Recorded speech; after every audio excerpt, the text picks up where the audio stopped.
विक्रम सम्वत 2072 को विनाशकारी भूकम्पले क्षतिग्रस्त त्रिचन्द्र बहुमुखी क्याम्पसको प्रबलीकरणको काम 45% सम्पन्न भएको छ। निर्माण सुरु भएको यस अवधिमा क्याम्पसको करिब आधा काम सम्पन्न हुने चरणमा पुगेको हो। तत्कालीन प्रधानमन्त्री चन्द्र शमशेरले 106 वर्ष अघि अर्थात् विक्रम सम्वत 1975 सालमा त्रिचन्द्र क्याम्पसको स्थापना गर्नुभएको थियो। विभिन्न कालखण्डमा भूकम्पको पराकम्प झेलेको त्रिचन्द्र क्याम्पस विक्रम सम्वत 2072 सालको भूकम्पका कारण क्षति भएको थियो। भूकम्पले क्षति पुर्याएको ऐतिहासिक भवनलाई बचाउन सरकारले प्रबलीकरण गर्ने निर्णय गरेको थियो। सोही अनुरूप शहरी विकास तथा भवन निर्माण विभाग अन्तर्गत रहेको केन्द्रीय आयोजना कार्यान्वयन इकाइ भवनले त्रिचन्द्र क्याम्पस भवनको प्रबलीकरणको काम गरेको हो।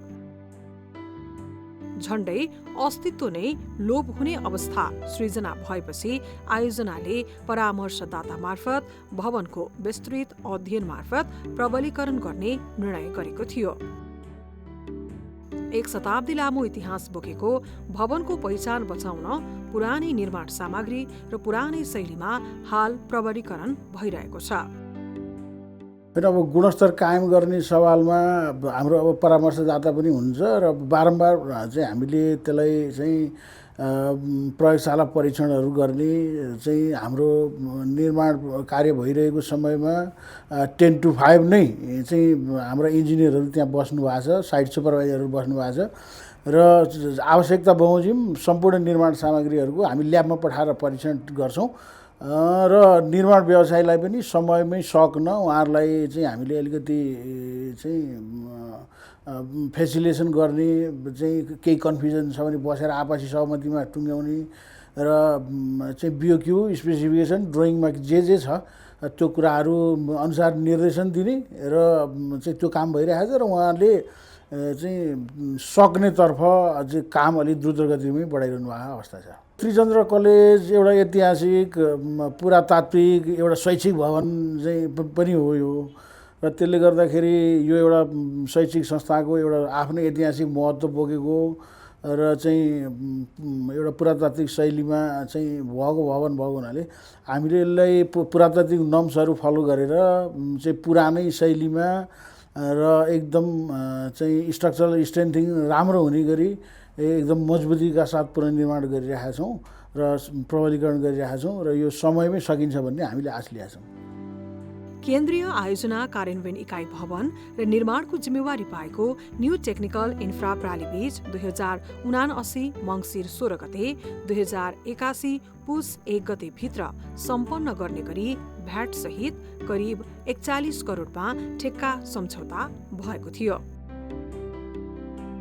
रेट्रोफिटको डिजाइनको पार्टहरूदेखि लिएर सबै कुराहरूमा पहिला जुन एउटा तरिकाले चाहिँ सोच बनाएर डिजाइन गरिएको हुन्छ त्यही अनुरूपको चाहिँ सबै कुरा नहुन सक्छ। बेसिकल्ली तपाईँको बाहिरको बिमको साइज चाहिँ अलिकति बटम पार्टमा र भित्रको अलिकति माथिल्लो पार्टमा थियो, किन भन्दा प्लिन्थ लेभल चाहिँ अलिकति माथि भएको कारणले गर्दाखेरि र त्यो कुरा चाहिँ भित्र र बाहिरको पार्टमा बाहिरबाट हेर्दाखेरि पहिला यो बिल्डिङको चाहिँ आवासहरू सबै पुरिसकिएको अवस्थामा देखिएको थियो र सायद कन्सल्टेन्टको टिमबाट पनि आवासको चाहिँ त्यति जरुरत नपर्ला भन्ने तरिकाले चाहिँ उहाँहरूले बाहिरको बिम बटम पार्टमा र भित्रको बिम चाहिँ अलिकति अप्पर पार्टमा राख्नु भएको थियो। त्यो अनुसारको डिजाइन थियो। तर बिल्डिङलाई भोलिको दिनमा मोइस्चरबाट चाहिँ जोगाउनको लागि, चिस्यानबाट जोगाउनको लागि जति पनि यो चाहिँ आवासहरू छ त्यो आवासलाई यथावत रूपमा राख्न पर्ने भएको कारणले हामीले फेरि भित्रको पनि बिमलाई चाहिँ बटम लेभलमा लिएर गयौँ। साथसाथै निर्माण व्यवसायीले हाल भवनलाई प्रबलीकरण मार्फत थप बलियो बनाउनका लागि जमिन मुनि बिम राखेर ढलान गर्ने कार्य सम्पन्न गरेको छ। यस बिम मार्फत भवनको माथिल्लो भागको लोड जमिन सतहमा ट्रान्सफर गर्ने विधि अपनाइएको छ। प्रबलीकरण मार्फत भवनलाई फाउन्डेसनबाटै माथिल्लो तलासम्म मेटल ज्याकेटिङ गरेर एक ठेक्का बनाइनेछ। यो काम रेट्रोफिटिङ भनेकै वास्तवमा पुरानो कामलाई पहिला जुन संरचना छ त्यसलाई बलियो बनाउने र त्यसको लागि ज्याकेटिङ गर्ने। ज्याकेटिङ भनेको जस्तै हामी यो ज्याकेट लगाउँछौँ नि, पहिला जुन संरचना हुन्छ जस्तै जाडो भयो, अब जाडोबाट बच्न अब पहिलाको कपडा छँदैछ त्यसमा हामी ज्याकेट लगाइदिएपछि त्यो चाहिँ जाडोबाट हामी छल्छौँ। त्यस्तै भूकम्प आउँदाखेरि आउने म्याग्निच्युड र त्यसका वेभहरूलाई रेजिस्ट गर्नलाई अब त्यसको बिम कोलम लगायतका कम्पोनेन्टहरूलाई ज्याकेटिङ गरेर पहिलाको जुन स्ट्रेन्थ छ, पहिला जुन जति कम्पोनेन्टले लिने स्ट्रेन्थ छ त्यसलाई ज्याकेटिङ गरेपछि भूकम्पबाट आउने वेभ र सेकिङ मुभमेन्टलाई पनि रेजिस्ट गर्न सक्ने गरी त्यो बन्यो भने त्यो चाहिँ धेरै नै भूकम्प प्रतिरोधी हुन्छ।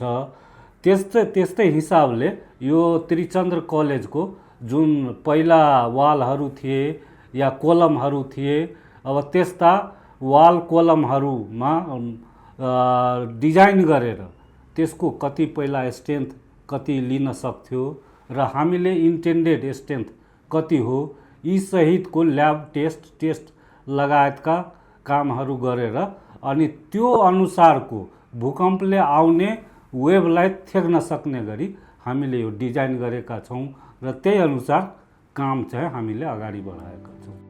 आगामी दिनमा भूकम्प आएको खण्डमा भवन भत्कन नदिन यस्तो विधि अपनाइएको हो। विभिन्न खण्डमा विभाजित भएको भवनको स्वरूपमा कुनै पनि परिवर्तन नगरी प्रबलीकरण गरिनेछ। 3 तले भवनको एउटा भवन बाहेक बाँकी भवनलाई पुरानै शैलीमा प्रबलीकरण गर्ने काम भइरहेको छ भने एउटा भवनको पनि पुरानै निर्माण सामग्री मार्फत पुनर्निर्माण भइरहेको छ। पुरातत्व विभागको मापदण्ड अनुसार प्रबलीकरणको काम गर्दै आएको केन्द्रीय आयोजना कार्यान्वयन इकाइ भवनका आयोजना उपनिर्देशक गंगा प्रसाद यादव बताउनुहुन्छ। भत्काएर पुनः त्यसलाई बनाउँदाखेरि पहिला जुन पुरातात्विक महत्त्वका बुट्टाहरू त्यसपछि जगका डिजाइनहरू जुन छ त्यो नष्ट हुने भयो। एउटा कारण त्यो हो हामीले पुरातात्विक महत्त्वका जुन हाम्रा पहिलाका टेक्नोलोजी छ त्यसलाई पनि त्यहाँ प्रतिबिम्बित होस् भनेर हामीले एज इट इज जस्ताको त्यस्तै राखेका छौँ। र अर्को कुरा अब हामीले हेर्दाखेरि जुन त्यसको कम्पोनेन्ट छ जुन कमजोर छ त्यसलाई बनाएर अनि त्यसलाई पुनर्निर्माण गरियो भने नयाँ बनाउनुभन्दा 30% किफायत देखियो भने पुनर्निर्माणमा जानुपर्ने एउटा हामीले नर्म्स बनाएका छौँ। त्यो हिसाबले हेर्दाखेरि यो चाहिँ नयाँ बनाउनुभन्दा 30% तलै घटीमै यो काम सम्पन्न हुने भएकोले हामीले पुनर्निर्माण र प्रबलीकरण नै रोजेका हौँ। भवनलाई मजबुत बनाउनका लागि पुरानै निर्माण सामग्री सुर्खी, चुना, बालुवा, गिटी, सिमेन्टको प्रयोग गरिएको छ। जमिनको तल्लो भागमा सिमेन्ट प्रयोग गरिए पनि माथिल्लो तलामा भने सुर्खी चुनाको मात्र प्रयोग गरिनेछ। भवनको बाहिर र भित्र भागमा स्टिलको पाता राखेर ज्याकेटिङ गरेर सुर्खी चुना मार्फत प्लास्टर गरिएको छ। जुन कामको सुरुवात भयो र अहिलेसम्मको अवस्थामा आइपुग्दा हामीले जुन इन्टेन्डेड जुन सोचेका थियो काम गर्ने जुन लक्ष्य थियो त्यसमा अलिकता ढिलाइ भएको छ। ढिलाइ विभिन्न कारणले भएको छ। जस्तै रेट्रोफिटिङ गर्नलाई अब पुरानो भवनहरू खाली गर्नुपर्ने हुन्छ। अब त्यसलाई पनि एकैचोटि खाली गरेर दिन नसकिएकोले त्यसमा अलिकता ढिलाइ भएको छ। त्यस्तै घण्टाघरको पनि रेट्रोफिटिङ वर्कको लागि त्यो माइक्रोपाइलिङ गर्ने तल्लो जगदेखिको जुन कमजोर संरचना छ त्यसको पुनः डिजाइन गरेर त्यसलाई चाहिँ प्रबलीकरण गर्ने यी कामहरू अलि त्यो पुरानो संरचना भएकोले अब त्यसमा मर्मत गर्ने टालटुल गर्ने यी कामहरूलाई अलिकता बढी टाइम लागेको हो। र यही बिचमा अब विभिन्न चाहिँ अवरोधहरू पनि जस्तै यो ढुङ्गा गिटी बालुवा मेटेरियलहरूमा अवरोध लगायतका अन्य अवरोधहरूले पनि केही ढिलाइ हुन गएको छ। तर अहिले चाहिँ त्यो द्रुत गतिमा चालु छ र हामीले जुन थप गरेका त्यहाँ जुन भेरिएसन भएर म्याद जुन थप भएको छ अब त्यो थप समयमा हामी यो काम कम्प्लिट गर्छौँ। राणाकालीन पुरातात्विक त्रिचन्द्र क्याम्पसको भवनलाई पुरानै शैलीमा नयाँ प्रविधि मार्फत प्रबलीकरण गर्ने काम भइरहेको न्यू टेक्निकल इन्फ्रा प्रालिका प्रोजेक्ट म्यानेजर सुशील थापा बताउनुहुन्छ। राणाकालीन बिल्डिङ भएको कारणले गर्दाखेरि पुरातात्विक हिसाबले पनि हामीले जमिन मुनिसम्म के अरे कङ्क्रिटको बिम कास्ट गरिएछ। त्यसपछि गएर त्यो कङ्क्रिटको बिमसँगै हामीले जसरी मेटल ज्याकेटिङको विधि अपनाइएको छ, उक्त विधिबाट बिममा चाहिँ लोड ट्रान्सफर हुने मेथड अपनाएर हामीले चाहिँ मेटल ज्याकेटिङको काम गरिएछ। त्यही सँगसँगै हामीले रेट्रोफिट गर्ने ब्लक जुन छ, त्यो रेट्रोफिट ब्लकको चाहिँ हामीले लगभग 55-60% जति काम चाहिँ हामीले सम्पन्न गरिसकेका छौँ जुन स्ट्रक्चरको पार्टमा। र त्यो कामभित्र चाहिँ हामीले जस्तो ग्राउन्ड फ्लोरको मेटल ज्याकेटिङको काम कम्प्लिटली हामी सकिसकेका छौँ। अब ग्राउन्ड फ्लोर सँगसँगै हामी चाहिँ फर्स्ट फ्लोरमा ट्रान्सफर हुँदैछौँ। र सँगसँगै ओभरअल घन्टाघरको टिपिकल टाइपले हेर्ने हो भने घन्टाघरमा चाहिँ माइक्रोपाइल सँगसँगै टाइबिम र टाइबिम सँगसँगै माथिका जति पनि लोडहरू छन् बिल्डिङको लोड एवं बिल्डिङको लोडलाई मेटल ज्याकेटिङको थ्रुबाट तल पाइलिङमा लोड ट्रान्सफर गर्ने मेथड अपनाएर हामीले गरिसकेका छौँ। र त्यसमा चाहिँ हामीले अहिले फाउन्डेसनसम्मको काम चाहिँ हामीले सम्पन्न गरिसकेको अवस्था छ, जुनमा हामीले माइक्रो पाइलिङ सँगसँगै बोल्टिङ त्यसपछि गएर कङ्क्रिटको कामहरू हामीले सम्पन्न गरिसकेका छौँ। अब यसभन्दा माथि चाहिँ हामी मेटल ज्याकेटिङ र त्यस सँगसँगै हामीले चुना सुर्कीको पहिलाको स्वरूप जुन अवस्थामा थियो त्यही अवस्थामा हामीले रिबिल्ड गर्छौँ। प्रबलीकरणको काम सुरु हुनु अघि घण्टाघर तर्फको भवनमा 8वटा विभाग रहेका छन्। हाल ती सबै विभाग रानी पोखरी तर्फको सरस्वती भवनमा स्थानान्तरण गरिएको छ। त्रिचन्द्र क्याम्पसमा अहिले पनि विद्यार्थीहरू पठन पाठन गर्नका लागि कक्षा कोठाको अभाव रहेको छ।